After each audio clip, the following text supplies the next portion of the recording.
شروع اللہ کا نام لے کر جو بڑا مہربان نہایت رحم والا ہے۔ اے پیغمبر صلی اللہ علیہ وآلہ وسلم، مسلمانوں سے کہہ دو کہ جب اپنی بیویوں کو طلاق دینے لگو تو ان کی عدت کو پیش نظر رکھ کر طلاق دو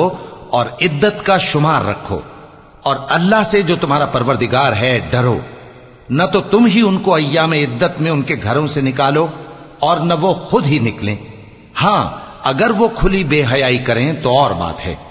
اور یہ اللہ کی حدیں ہیں، اور جو اللہ کی حدوں سے تجاوز کرے گا وہ اپنے آپ پر ظلم کرے گا۔ اے طلاق دینے والے، تجھے کیا معلوم شاید اللہ اس کے بعد رجعت کی کوئی سبیل پیدا کر دے۔ پھر جب وہ اپنی میعاد یعنی عدت ختم ہونے کے قریب پہنچ جائیں تو یا تو ان کو اچھی طرح سے زوجیت میں رہنے دو یا اچھی طرح سے علیحدہ کر دو، اور اپنے میں سے 2 منصف مردوں کو گواہ کر لو، اور اے گواہو اللہ کے لیے درست گواہی دینا۔ ان باتوں سے اس شخص کو نصیحت کی جاتی ہے جو اللہ پر اور روز آخرت پر ایمان رکھتا ہے،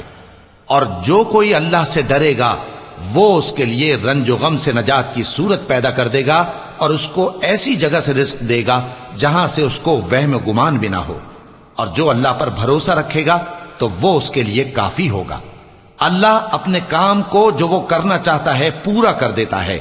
اللہ نے ہر چیز کا اندازہ مقرر کر رکھا ہے۔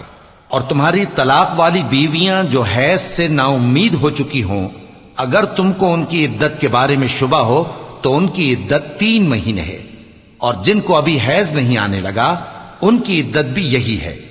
اور حمل والی عورتوں کی عدت وضع حمل یعنی بچہ جننے تک ہے،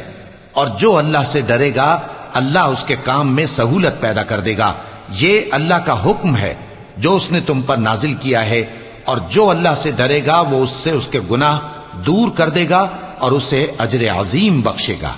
طلاق والی عورتوں کو ایام عدت میں اپنی حیثیت کے مطابق وہیں رکھو جہاں خود رہتے ہو، اور ان کو تنگ کرنے کے لیے تکلیف نہ دو، اور اگر وہ حمل سے ہوں تو بچہ پیدا ہونے تک ان کا خرچ دیتے رہو، پھر اگر وہ بچے کو تمہارے کہنے سے دودھ پلائیں تو ان کو ان کی اجرت دے دو،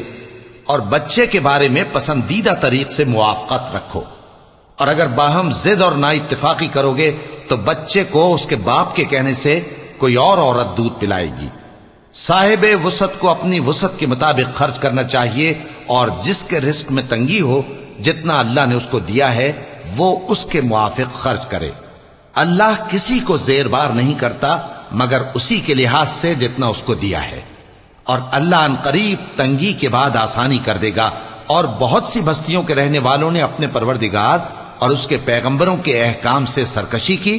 تو ہم نے ان کو سخت حساب میں پکڑ لیا، اور ان پر ایسا عذاب نازل کیا جو نہ دیکھا تھا نہ سنا، سو انہوں نے اپنے کاموں کی سزا کا مزہ چکھ لیا، اور ان کا انجام نقصان ہی تو تھا۔ اللہ نے ان کے لیے سخت عذاب تیار کر رکھا ہے، تو اے عقل والو جو ایمان لائے ہو اللہ سے ڈرو۔ اللہ نے تمہارے پاس نصیحت بھیج دی ہے، یعنی ایسے پیغمبر جو تمہارے سامنے اللہ کی واضح آیتیں پڑھتے ہیں تاکہ جو لوگ ایمان لائے اور عمل نیک کرتے رہے ہیں ان کو اندھیروں سے نکال کر روشنی میں لے آئیں، اور جو اللہ پر ایمان لائے گا اور عمل نیک کرے گا وہ ان کو جنتوں میں داخل کرے گا جن کے نیچے نہریں بہ رہی ہیں، وہ ہمیشہ ہمیشہ ان میں رہیں گے۔ اللہ نے ان کے لیے کیا خوب رزق رکھا ہے۔ اللہ ہی تو ہے جس نے 7 آسمان پیدا کیے اور ویسی ہی زمینیں بھی، ان میں اللہ کا حکم اترتا رہتا ہے تاکہ تم لوگ جان لو کہ اللہ ہر چیز پر قادر ہے، اور یہ کہ اللہ اپنے علم سے ہر چیز کا احاطہ کیے ہوئے ہے۔